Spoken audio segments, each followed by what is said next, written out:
Logic study में आप सभी का बहुत बहुत स्वागत है।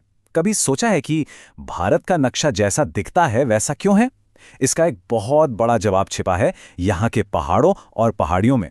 तो आज हम एक शानदार सफर पर निकलेंगे, उत्तर की बर्फीली चोटियों से लेकर दक्षिण की हरी भरी पहाड़ियों तक। और हाँ, अगर भूगोल को ऐसे ही मजेदार तरीके से समझना चाहते हैं तो सब्सक्राइब करना बिल्कुल मत भूलिएगा। चलिए शुरुआत करते हैं एक बहुत ही हैरान कर देने वाले फैक्ट से। क्या आप अंदाजा लगा सकते हैं कि भारत का लगभग आप कह सकते हैं 1/3 हिस्सा, जी हां 1/3, पहाड़ों और पहाड़ियों से ढका हुआ है। ये कितना बड़ा इलाका है सोचिए जरा। और इसीलिए इन्हें समझना मतलब भारत को समझना। अब देखिए, भारत के पहाड़ों की कहानी में ना दो मेन कैरेक्टर्स हैं। एक तरफ तो हैं उत्तर के एकदम नए नवेले ऊंचे और जोश से भरे हिमालय। इन्हें हम फोल्डेड या वलित माउंटेन्स भी कहते हैं। इसको ऐसे समझिए जैसे जमीन की दो बड़ी बड़ी प्लेट्स टकराईं और उनके बीच की जमीन एक चादर की तरह मुड़कर ऊपर उठ गई। और दूसरी तरफ हैं प्रायद्वीपीय भारत की शांत, बहुत पुरानी, एकदम एंशिएंट पहाड़ियां जो करोड़ों सालों से सब कुछ देखती हुई आज भी खड़ी हैं। तो आज का हमारा सफर कैसा रहेगा?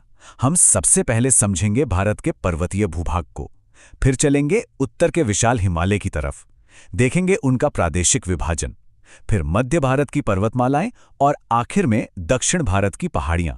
तो चलिए शुरू करते हैं ये सफर। तो जैसा हमने समझा, भारत के पहाड़ों की कहानी को हम दो हिस्सों में बांट सकते हैं।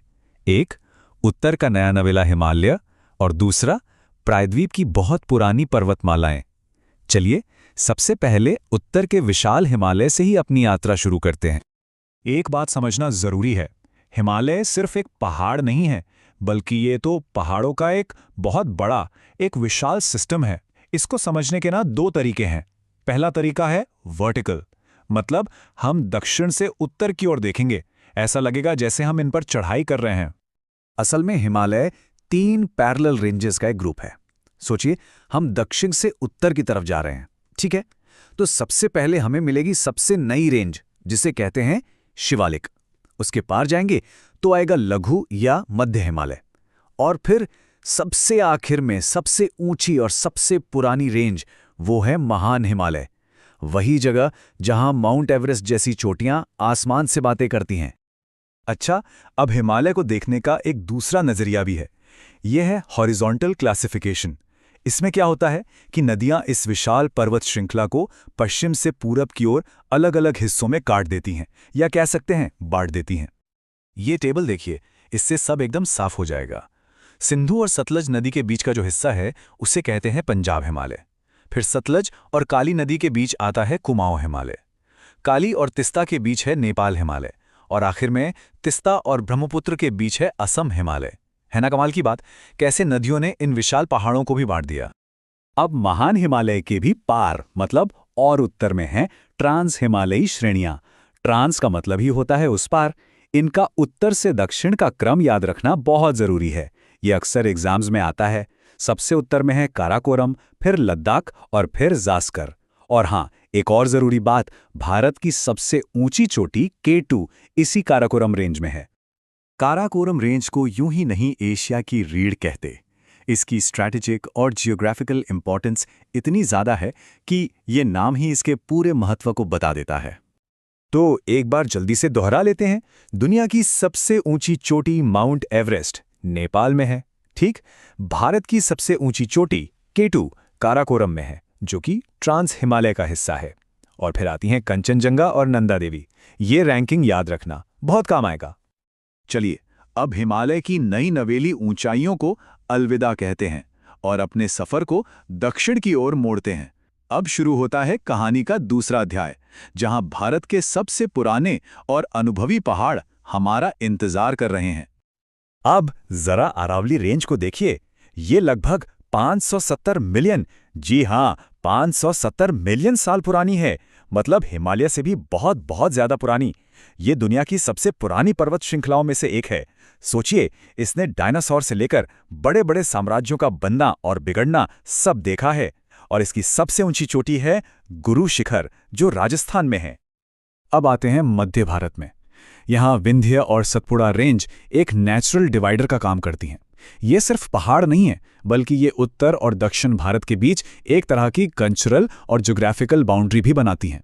और सतपुड़ा की खास बात यह है कि ये नर्मदा और ताप्ती इन दो बड़ी नदियों के ठीक बीच में है। इसकी सबसे ऊंची चोटी है धूपगढ़।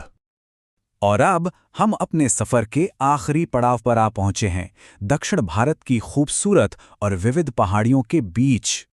तो यहाँ एक बहुत ही मजेदार सवाल उठता है। भारत के दो बड़े घाट हैं, पूर्वी घाट और पश्चिमी घाट। ये दोनों आखिर मिलते कहाँ हैं? कोई अंदाजा है? इसका जवाब है नीलगिरी की पहाड़ियाँ। जी हाँ, यही वो जगह है जहाँ ये दोनों घाट आकर गले मिलते हैं। और इनकी खूबसूरती इतनी कमाल की है कि इन्हें पहाड़ियों की रानी या क्वीन ऑफ हिल्स भी कहा जाता है। अगर इन दोनों घाटों की सबसे ऊंची चोटियों की बात करें तो पश्चिमी घाट की सबसे ऊंची चोटी है अनामुदी और वही पूर्वी घाट की सबसे ऊंची चोटी है महेंद्रगिरी। ये एक बड़ा डिफरेंस है, इसे याद रखिएगा।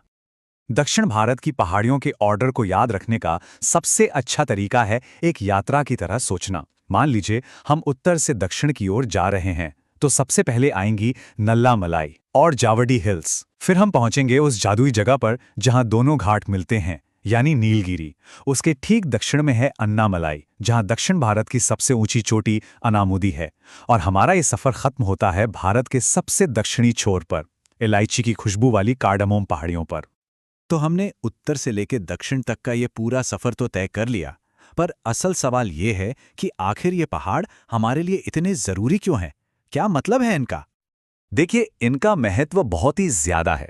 हिमालय से गंगा और यमुना जैसी नदियां निकलती हैं जो साल भर बहती हैं और करोड़ों लोगों की प्यास बुझाती हैं। यही पहाड़ मानसून की हवाओं को रोककर पूरे उत्तर भारत में बारिश करवाते हैं। ये अनगिनत पेड़ पौधों और जीव जंतुओं का घर हैं। और तो और देश के लिए एक नेचुरल बॉर्डर, एक सुरक्षा कवच का काम भी करते हैं। सीधी सी बात है, ये पहाड़ भारत की लाइफलाइन है, हमारी जीवन रेखा। तो हमारा आज का ये सफर यहीं खत्म होता है, पर जाने से पहले आपके लिए एक सवाल है। नीलगिरी पहाड़ियों को और किस मशहूर नाम से जाना जाता है? अपना जवाब नीचे कमेंट्स में जरूर बताइएगा। अगर आज कुछ नया सीखने को मिला हो तो इस कोशिश को एक लाइक जरूर दें और ऐसी ही जानकारी भरी यात्राओं के लिए लॉजिक स्टडी को सब्सक्राइब कर लें।